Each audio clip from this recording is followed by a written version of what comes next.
Business Club de France, le magazine des entreprises qui font bouger la France. Michel Picot sur BFM Radio. Bienvenue dans ce froid hivernal. Je vous invite cette semaine à découvrir quelques entreprises qui font bouger la France dans les dom-toms. Ces entrepreneurs qui ont souvent débuté leur activité en métropole, dans des conditions pas toujours faciles, on va en parler, mais qui ont envie de développer leur business en Outre-mer. Il faut dire que ces territoires peuvent représenter d'excellentes bases et pointes de départ pour conquérir le marché international et notamment les pays émergents. Voilà une des forces des dom-toms. Nous en parlerons avec nos invités dans quelques secondes. Et puis autre dossier spécial cette semaine dans Business Club de France, ces PME qui ont choisi d'unir leurs forces et leurs talents pour être plus performantes. Une manière différente de travailler, mais qui reste encore peu pratiquée en France. Bienvenue dans ce 71e numéro de Business Club de France. Les directions, les dom-toms pour commencer ce magazine des chefs d'entreprise qui font bouger la France. La France est aussi les départements, les régions, les territoires, les pays d'outre-mer. 2,5 millions de personnes composent cette France du bout du monde, mais au-delà de l'image parfois désastreuse, il faut bien le dire, donnée par certaines îles. Et là, je pense à la Guadeloupe, avec la grève du début de l'année 2009. De nombreux chefs d'entreprise ultramarins déploient une énergie, une volonté, une envie et enregistrent aussi des succès dans leur business. Ces patrons font aussi bouger leur territoire et au-delà la France. Et nous avons le plaisir aujourd'hui d'accueillir 4 chefs d'entreprise ultramarins que je vais vous présenter immédiatement. Nous sommes en compagnie de Louis Laurent. Bonjour. Bonjour. Vous travaillez, c'est l'entreprise familiale, une entreprise qui s'appelle Tropical Export et vous êtes spécialisé dans l'acheminement de bagages non accompagnés à destination des dom-toms. Nous sommes également en compagnie de Régis Corneli. Bonjour. Alors vous avez quitté en 2005 le Boston Consulting Group pour vous consacrer à la création et au lancement de la fabrique de douceur qui produit en Guadeloupe des fruits confits tropicaux haut de gamme. C'est bien ça? Vous allez nous dire comment ça se passe. Nous sommes également en compagnie de Daniel Guerceau.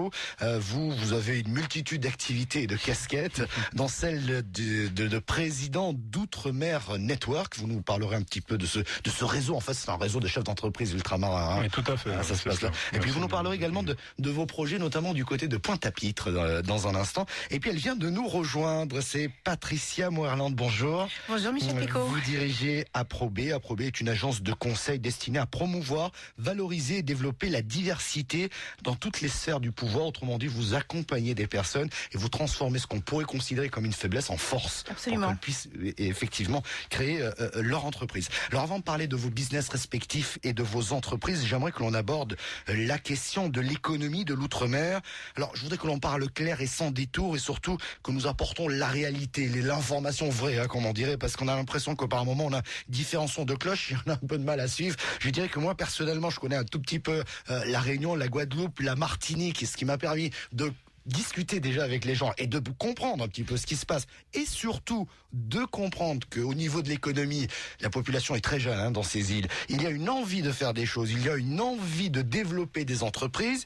Et ça va même plus loin puisqu'on sait que le marché local est étroit et qu'il faut très vite travailler sur le marché international. Donc cette dynamique existe et puis on l'a vu dans certains cas, beaucoup de jeunes ultramarins quittent leur île pour venir en métropole, pour créer leur entreprise et après retournent au pays, comme on dit en créole là-bas. Alors, Patricia Moerland, vous venez d'arriver. Comment expliquer peut-être l'image pas toujours glorieuse de l'économie de l'outre-mer et au-delà des difficultés des ultramarins qui sont français, je le rappelle, de pouvoir développer leur propre entreprise, notamment en métropole?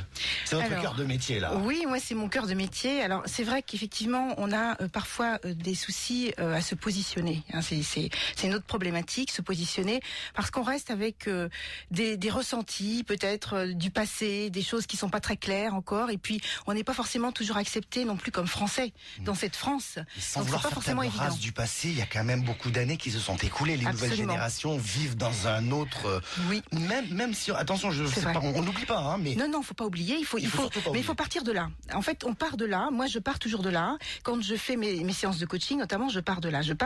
On part avec un passif, un passé aussi qui est parfois souvent même très positif, puisqu'on a quand même des parents, des grands-parents qui vivent sur le sol antillais, et plus généralement dans les DOM, et qui nous ont apporté un certain nombre de valeurs, et notamment des valeurs françaises. Vous voyez ce que je veux dire? Ouais. Donc on part de là, on part de ces bonnes valeurs qu'on a eues, et puis on essaye, avec ces bonnes valeurs qu'on a eues, d'intégrer aussi ce passé qu'il est important d'intégrer pour pouvoir transcender et construire après. Ouais. Donc, et c'est là-dessus qu'on travaille. On travaille sur la construction. Et on est capable de le faire, mais c'est vrai qu'il y a encore un tas de choses j'ai envie de dire, à démystifier.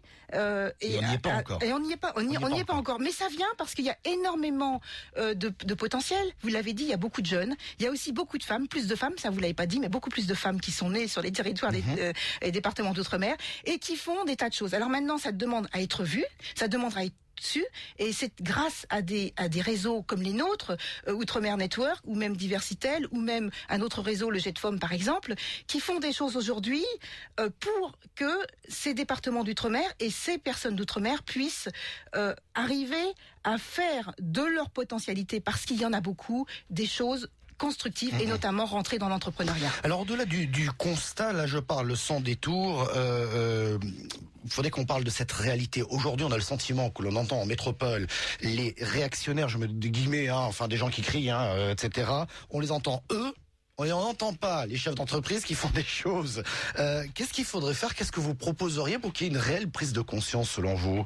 Qui veut répondre? Daniel Herso. Déjà, c'est ce que vous faites. Nous donner la possibilité de communiquer là-dessus, c'est très important. Parce que quand vous dites on entend les réactionnaires, il y a une sous-communication de ces chefs d'entreprise, de ces jeunes fortement diplômés, il faut quand même le rappeler, en Outre-mer, fortement diplômés et compétents, donc qui ont une capacité à agir, et c'est pas spécifique à l'Outre-mer, énormément de jeunes également qui réussissent à l'international, en Angleterre, aux États-Unis, parce qu'ils savent très bien que le marché est bloqué ici. C'est valable, c'est pas spécifique à l'Outre-mer, c'est valable pour tous les jeunes de la diversité.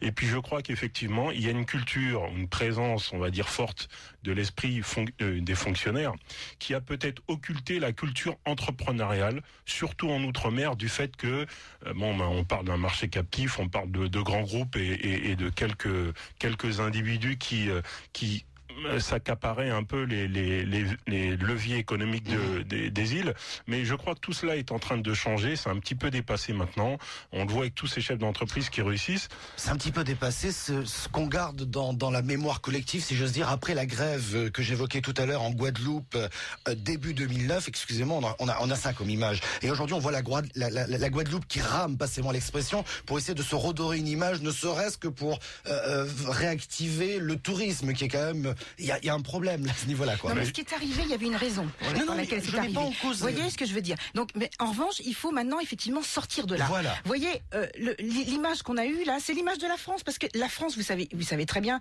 la France pas contente, la France qui est prête à monter avec pelle pioche vers la capitale. On la connaît partout. Outre-mer, comme ici, en métropole. Donc maintenant, c'est vrai que la sous-représentativité des ultramarins entrepreneurs, elle est réelle. Donc il faut le dire. Donc aujourd'hui, ça va changer, grâce à nous, je l'espère, parce que c'est à nous aussi à faire de ce travail, et pas uniquement les médias, pas uniquement, vous voyez, on est effectivement, nous, à nous prendre en charge, et c'est ce qu'on est en train de faire. Tout à fait, c'était pour réagir à ce que disait Daniel Herso. Effectivement, on est resté là-dessus, et on vous connaît pas assez. Je suis content que vous soyez là, je vous le dis très honnêtement, parce qu'on va parler de vos business ensuite respectifs. Mais je suis content qu'on puisse en parler de manière claire et directe et sans détour. Qu'est-ce que vous en pensez, vous, Louis-Laurent? Pour ma part, en fait, je rejoins un petit peu le point de vue de mes prédécesseurs. Je pense que nous manquons d'images représentatives en fait de la réussite. C'est-à-dire qu'il y a beaucoup de chefs d'entreprise ultramarins, mais ils ne sont pas représentés parce que nous vivons dans une société où nous sommes une minorité, et ça, on ne peut pas l'occulter. Et comme toute minorité, nous ne sommes pas représentés. Aujourd'hui, vous nous en donnez les moyens, on en profite. Mais l'idée, ce serait que ce ne soit pas uniquement à votre niveau que ça se passe, mais que ce soit partout. Il suffit de regarder. On a une secrétaire d'État qui nous représente, mais le ministre ne nous représente pas. Donc ça, ce sont des petits détails. Ouais. Quand vous parlez de votre présence aujourd'hui ici à BFM Radio, est-ce que dans les départements et territoires d'outre-mer, le contraire existe? Pourquoi je vous dis ça? Parce que j'ai l'impression que c'est qu'une question de rencontre finalement, cette histoire. C'est une question d'échange et que si on mettait des patrons métropolitains de PME et des patrons ultramarins, je suis sûr qu'ils arriveraient à trouver à faire du business. Forcément, de toute façon, le business n'a pas de couleur, c'est bien connu. Le business n'a pas de culture. On a tous les moyens de travailler ensemble. Maintenant, le fait est qu'on a vraiment cette nécessité à un moment de dire oui, nous sommes capables de faire ça parce que, comme disait Daniel tout à l'heure, il y a aussi un schéma dans la tête des gens qui nous cantonne au métier de la fonction publique. Moi, je suis désolé, à l'heure d'aujourd'hui, quand on entend les gens parler des Antilles, ils ont vraiment le sentiment que ce sont des assistés, alors que la seule chose qu'on demande, c'est de pouvoir, par nous-mêmes, développer dans le privé. Et on est confronté à certains problèmes du type la mauvaise utilisation de notre position géographique, parce que je suis désolé, nous sommes extrêmement bien placés, que ce soit pour travailler avec l'Amérique du Sud ou même l'Amérique du Nord. La possibilité par rapport aux problèmes de fiscalité, de lois qui sont en vigueur, de travailler avec l'étranger. Tout ça, ce sont les problèmes qui font qu'on a du mal à se développer dans d'autres secteurs que ceux où on nous laisse un petit peu de place. Alors justement, vous l'évoquez, nous l'avions évoqué lors de la précédente émission spéciale consacrée à l'outre-mer. Effectivement, on pourrait imaginer que de grandes entreprises aillent s'installer quelque part aux Antilles parce que c'est une porte ouverte sur le marché de l'Amérique latine, par exemple. On pourrait imaginer que la Réunion soit aussi une porte d'entrée pour de grandes entreprises françaises vers l'Afrique du Sud. La Guyane est bien placée vis-à-vis du Brésil, que des pays prometteurs finalement. Qu'est-ce qui se passe là? L'idée n'a pas de sens à ce point? Déjà, il y a un problème de liaison. Il y a un problème de liaison aérienne. Et ça, personne ne le sait. Il y a très peu de liaisons aériennes, mais non, mais il faut le savoir. Et alors parlons-en, parce que les liaisons aériennes entre la Guadeloupe et la Martinique, ça va, ce sont des petits coucous qui font le transport. Mais quand il s'agit d'aller vers l'Amérique du Sud ou même vers Trinidad, la Barbade, aucune liaison quasiment, même pas une par jour. Régis Corneille qui n'est pas intervenu. Juste insister là-dessus, on a un problème de liaison aérienne et maritime. Nous on est vraiment confrontés à cela de façon très concrète. On a identifié des marchés autour de nous dans la Caraïbe, l'Amérique du Sud, qui seraient intéressés par nos produits. Simplement, il n'y a pas de moyens concrets, logistiques, pour acheminer les produits. Mais c'est vraiment aussi bête que ça. Et on est face à des blocages qui sont d'une part réglementaires et d'autre part liés à certains monopoles. Tout le monde connaît le diagnostic et rien n'est fait. Face à ce genre de choses, on est un peu démunis. En même temps, on se dit bon, faut pas s'arrêter par ça, faut continuer d'avancer, etc. Mais pour avoir la force d'avancer, il faut qu'il y ait vraiment une exemplarité, qui soit diffusée. Et je reviens à ce que disait Daniel tout à l'heure. Ce qui manque aujourd'hui, c'est la mise en exergue de tous ces gens qui font des choses extraordinaires dans leur coin, sans que ce soit visible. Ici, on est noyé dans la population métropolitaine. Les ultramarins en tant que tels n'ont pas de visibilité en tant que tels. C'est une minorité, certes, mais c'est pas une minorité qui est constituée en groupe. Aux Antilles, il y a plein de choses qui se sont faites par des individus, mais qui sont pas mises en avant. Et on se retrouve à avoir des actions non coordonnées. Et voilà. Et voilà, nous allons marquer une très courte pause et après on va rentrer dans le vif du sujet. Ce sont ces patrons qui font bouger la France, je dirais, qui font bouger toutes les Frances finalement. C'est dans Business Club de France. C'est juste après la pause, à tout de suite. BFM Weekend. Dimanche 19h, la tribune BFM Dailymotion, le rendez-vous politique incontournable du week-end. Olivier Mazerolle. Mon invité, Jean-Marie Le Pen. À l'occasion des régionales, il livre sa dernière bataille électorale. Il espère propulser le FN au-delà des 10% de voix nécessaires pour se maintenir au deuxième tour et brouiller le jeu entre l'UMP et la gauche. Pour participer, posez dès maintenant vos questions sur internet bfm.dailymotion.com. La tribune BFM Dailymotion avec Olivier Mazerolle, tous les dimanches à 19h en direct et en simultané sur BFM TV et BFM Radio. BFM Radio, Business Club de France, Michel Picot. Les directions Le Soleil, les Dum-Dum dans Business Club de France, le magazine de tous les chefs d'entreprise qui font bouger la France. Toutes les Frances, aurait-on tendance sans dire. Il y a des chefs d'entreprise autour de cette table. Patricia Moerland qui dirige Aprobé, qui est une agence de conseil destinée à promouvoir, valoriser, développer la diversité dans toutes les sphères du pouvoir et dans l'entreprise, bien entendu. Nous sommes en compagnie de Louis Laurent. Son entreprise familiale Tropical Export est spécialisée dans l'acheminement de voyages non accompagnés à destination notamment des Dum-Tums. Régis Cornély, lui, dirige la fabrique de douceur qui produit en Guadeloupe des fruits confits tropicaux haut de gamme. Et puis Daniel Yerso, qui est le président d'Outre-mer Network, qui est un réseau composé de chefs d'entreprise ultramarins.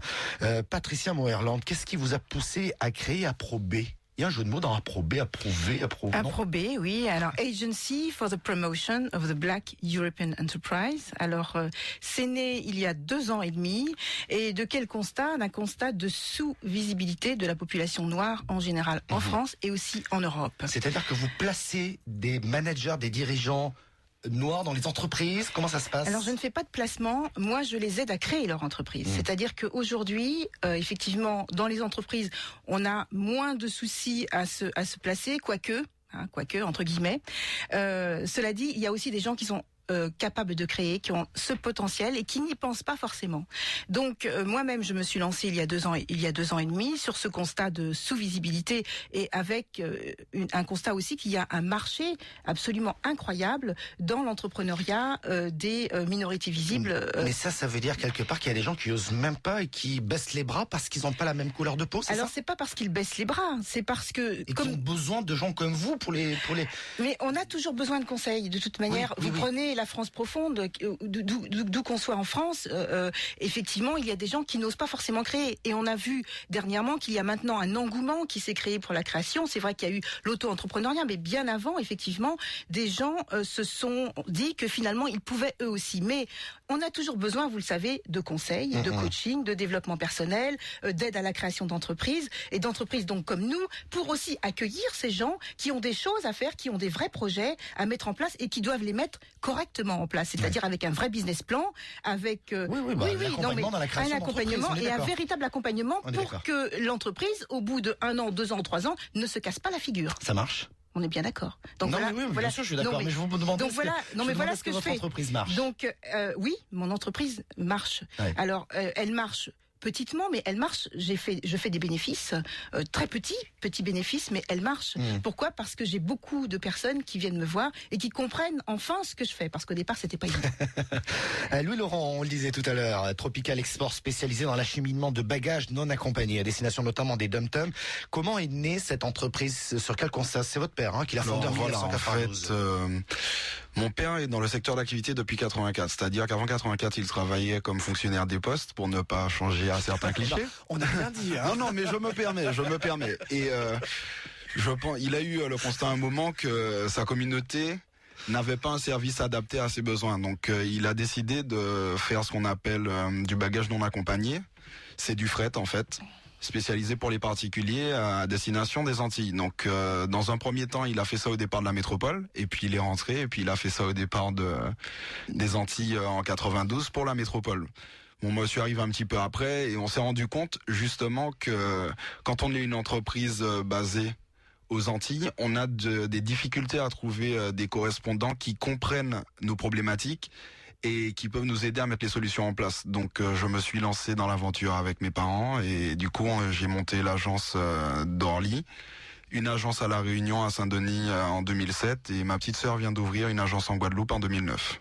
Quand on parlait d'envie, d'initiative et de création, vous nous parlez de vos projets dans un instant, parce que j'imagine que vous allez peut-être avoir envie d'aller un tout petit peu plus loin. Je voudrais que l'on donne la parole également à Régis Cornély, qui lui a un parcours un peu...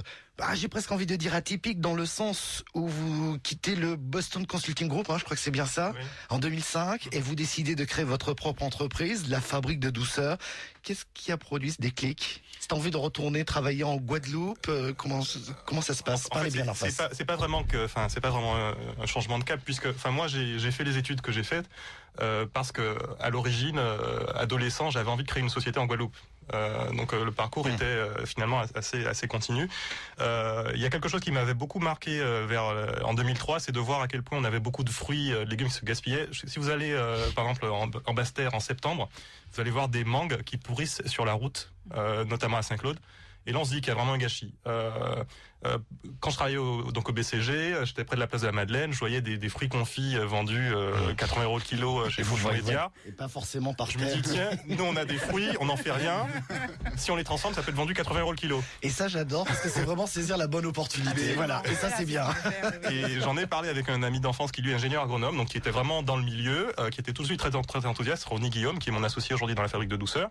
Et on a commencé à travailler sur le sujet, on a creusé, fait un business plan, et puis au bout d'un an, on s'est dit, ça vaut vraiment le coup de se lancer, parce que ça crée des débouchés pour l'agriculture locale, parce que c'est un produit à forte valeur ajoutée. Et notre problème, c'est que, en tant que colonie, dans le passé, on a souvent exporté des matières brutes sans avoir de la valeur ajoutée localement. Et on pense vraiment que la Guadeloupe a besoin de produire de la valeur ajoutée localement pour s'en sortir. Donc ça a été un... Et qu'est-ce que ça donne aujourd'hui, cette entreprise? Vous vendez vos produits haut de gamme, hein, bien entendu. Où ça? Donc nous, l'objectif c'était pas seulement de faire circuler de l'argent en Guadeloupe, mais de vendre, de faire rentrer de l'argent en Guadeloupe, donc de vendre à l'exportation. Donc dès le départ, on était présent à Paris, par exemple, on est chez Lafayette Gourmet, on est chez d'autres épiceries fines, Délices de Gascogne, etc. comme ça, ici, et on est en train de commencer à se développer donc en Suisse, en Belgique, un peu au Luxembourg. Et l'objectif, c'est vraiment de faire sortir de la Guadeloupe des produits de qualité, aussi pour améliorer l'image de la Guadeloupe, montrer qu'on sait faire autre chose que... Voilà, tout simplement, fallait le dire. Voilà. Merci. Daniel Yerceau, vous, parmi vos activités, on l'évoquait tout à l'heure, vous êtes sur un dossier important, du côté de Pointe-à-Pitre. Oui, c'est bien ça. Ça rejoint un petit peu l'idée que nous avons évoquée, à savoir... s'installer dans les Antilles pour pouvoir travailler sur les marchés, on va dire, voisins, hein, et notamment les Antilles, on pense à l'Amérique latine. Dites-nous sur quel dossier vous êtes, là, concernant l'éclairage public à Pointe-à-Pitre. Oui, c'est l'idée qu'on évoquait tout à l'heure, c'est-à-dire que l'outre-mer peut faire gagner la France, ça c'est très important. Nous travaillons donc en partenariat avec SES, qui est un bureau d'études, dont je suis actionnaire également, qui répond à ce qu'on appelle des PPP, des appels d'offres sur les PPP, partenariat public-privé, sur l'éclairage public, avec Citelum, filiale d'environnement, de Veolia Environnement et d'EDF, et qui vient de répondre sur le PPP de l'éclairage public de la ville de Pointe-à-Pitre. Et nous nous servons également de cela pour permettre à Citelum de rayonner aussi sur le Brésil, puisqu'elle y est déjà installée en partie, mais grâce au réseau Outre-mer Network, il y a la capacité de, par les connexions et les membres qui sont adhérents, qui connaissent très bien le Brésil, d'avoir des contacts intéressants pour développer le PPP, notamment au Brésil ou dans les régions périphériques. Alors voilà un exemple concret de ce qu'on évoquait tout à l'heure.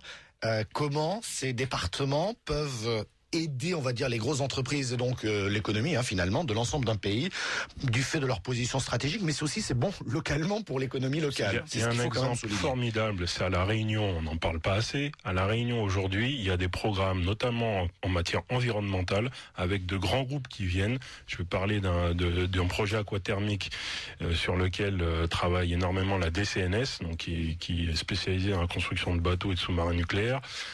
Tous les projets de l'aquathermie qui sont des projets qui partent sur des brevets internationaux français et américains, mais ça se développe en Réunion, et je pense que la Réunion va être un exemple d'auto-indépendance énergétique dans les années à venir.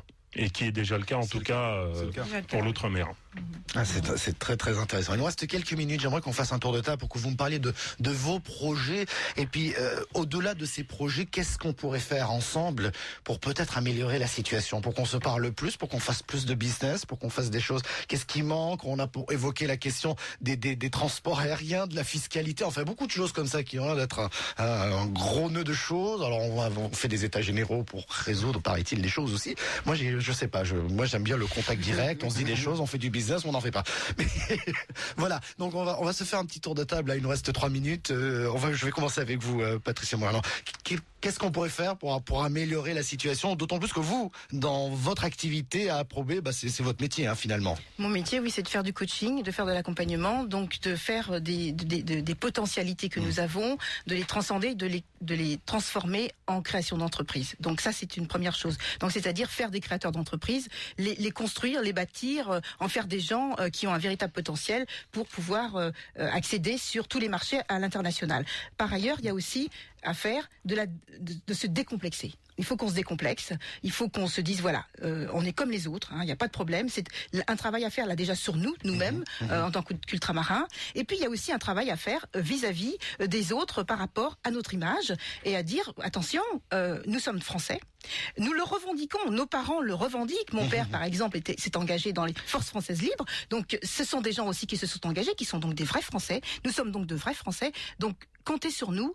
Et nous allons aussi pouvoir travailler ensemble. Voilà. C'est travailler ensemble, c'est décloisonner. Ouais, ça veut dire, Louis Laurent, être force de proposition aussi, j'imagine, être des acteurs au-delà des entreprises que vous dirigez, non? Oui, bien sûr. Déjà, essayer de faire émerger la nécessité de faire entrer un opérateur au niveau des transports chez nous, un autre opérateur que ceux qui existent, peut-être d'ouvrir des portes à des opérateurs étrangers. Des compagnies aériennes. Des compagnies aériennes étrangères. Ouais. Que dans un premier temps, on puisse avoir un autre type de clientèle touristique. Et puis qu'on puisse permettre aussi aux gens de connaître des produits, puisque nous voyons que nous avons des chefs d'entreprise qui développent des produits à valeur ajoutée, qu'on puisse plus facilement les transporter pour les faire connaître partout dans le monde. Ouais. Il faut remplir, il faut y aller maintenant. Régis Cornet. Moi, un peu dans la même optique que Patricia. Enfin, moi, une chose qui me préoccupe beaucoup en ce moment, c'est justement d'orienter notre jeunesse sur des parcours de qualité, quel que soit le domaine, pas seulement la création d'entreprises, mais enfin aussi des domaines vraiment très variés. Et justement, enfin moi je participe à des opérations qui visent à encourager les jeunes à faire des études, travailler, se fixer des objectifs ambitieux, en disant on n'a pas de limite à accepter dans notre tête. Il faut vraiment y aller de façon décomplexée. Et rien que ça permet d'avancer, d'être force. Daniel Hirso, être force de proposition, c'est aussi le rôle du réseau, là, pour le coup. Oui, tout à fait. Moi, je pense qu'il y a une responsabilité à prendre de notre part, nous, ultramarins, c'est-à-dire constituer des réseaux qui soient solides, qui soient pas dans l'utopie, mais qui soient dans la réalisation. Donc, développer ou faire développer du chiffre d'affaires, ça, c'est important. Chez nous, par exemple, on est une dizaine de sociétés qui représentent 25 millions d'euros de chiffre d'affaires au jour d'aujourd'hui. L'idée, c'est de permettre à des groupes de se développer. Je rejoins ce qu'a dit Régis, qui est tout à fait fondamental. Par exemple, dans l'économie numérique aujourd'hui, il y a une recherche incroyable de jeunes femmes à profil ingénieur qu'on ne retrouve pas. Donc, c'est effectivement la problématique des réseaux, c'est de faire émerger ce type de parcours professionnel de manière à ce que demain, la jeunesse, qu'elle soit ici ou dans l'Hexagone, puisse se dire, nous avons des interlocuteurs crédibles qui peuvent nous aider, soit dans la création d'entreprise, soit dans le développement personnel au sein de l'entreprise. Merci beaucoup Daniel Hirso, merci Patricia Moerland, Régis Corneli et Louis Laurent. Merci d'avoir participé à Business Club de France et j'espère que nous aurons contribué à notre manière aujourd'hui à améliorer un petit peu l'image de l'économie ultramarine. Allez, dans un instant, dossier sur ces PME qui ont su développer des synergies pour être encore plus performantes. Nous en parlons juste après les infos sur BFM Radio. À tout de suite. Business Club de France, avec 3D Live Meeting, le premier salon 3D interactif dédié au tourisme d'affaires et à l'événementiel. BFM Weekend, 22h30. Les infos, Anthony Latier. Le Togo ne jouera pas la Coupe d'Afrique des Nations. Aucun forfait n'a été annoncé, mais le gouvernement du pays a rappelé ce soir son équipe de foot. Décision qui fait suite à l'attaque hier du bus de la sélection nationale qui se rendait en Angola pour participer à la CAN. Alors qu'il est, le bilan de cette fusillade est d'au moins 3 morts. En plus du chauffeur de bus, on a appris aujourd'hui que l'entraîneur adjoint et le chargé de communication avaient succombé à leurs blessures. L'attaque a été revendiquée par un groupe séparatiste d'un territoire situé entre la RDC et le Congo-Brazzaville. La compétition devrait, elle, se dérouler comme prévu. Un attentat à l'engin explosif en plein centre d'Athènes en Grèce. Ça s'est passé ce soir devant le Parlement. Il n'y a pas de victimes. La France, toujours couverte de blanc. La vigilance orange pour la neige et le verglas est maintenue dans 28 départements. Sont concernés les régions Auvergne et Midi-Pyrénées, ainsi que des départements de l'Aquitaine, de Rhône-Alpes, du Limousin, de la Bretagne et de la Normandie.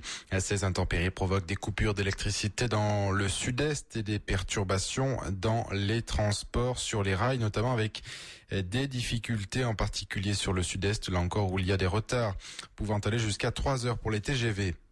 Au Kremlin-Bicêtre, dans le Val-de-Marne, le lycéen de 18 ans qui a été poignardé hier est mort dans la nuit. Il a reçu 3 coups de couteau. L'élève qui est soupçonné de l'avoir tué se trouve toujours en garde à vue. Et c'est un différend dérisoire qui a abouti à cette fin tragique. La querelle entre les deux jeunes a porté sur la sœur de la victime. L'État français en pleine négociation avec les laboratoires pharmaceutiques pour résilier une partie de ses commandes de vaccins contre la grippe H1N1. Et selon le JDD, un accord serait en passe d'être trouvé. Le gouvernement s'engagerait à acheter des vaccins à ces labos lors de futures épidémies.